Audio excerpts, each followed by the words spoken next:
Buon pomeriggio, siamo qui alla seconda tappa di Talentis a Cortina e siamo con Gianluca Milani, presidente regionale Giovani Imprenditori Trentino Alto Adige e direttore generale di Wide Group SPA.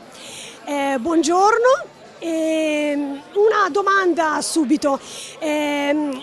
Qual è il valore oggi che hanno le start-up all'interno del mercato economico italiano? Qual è il valore che possono apportare?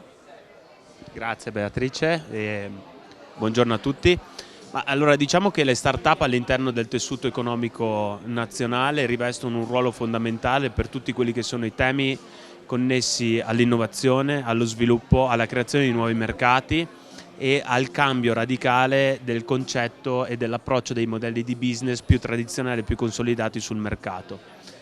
Alle spalle delle start-up c'è un floridissimo mercato del venture capital, vengono riversati moltissimi capitali in queste start-up perché è da qui che nascono i modelli economici del futuro e quelle aziende che potranno rivoluzionare determinati settori.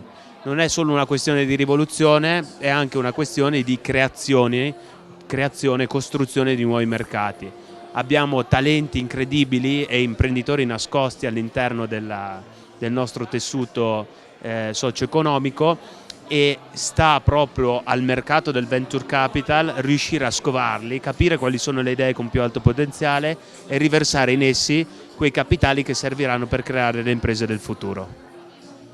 Grazie. E che cosa si aspetta dalle start-up, le 5 start-up che tra poco andremo a conoscere qui nella seconda tappa di Cortina? Allora, la selezione è stata durissima perché tutte le 17 start-up che si sono presentate avevano uno standing veramente di altissimo livello.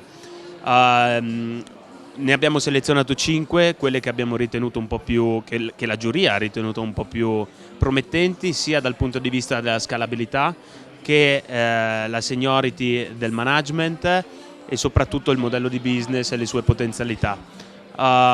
Io confido di vedere una gara molto interessante.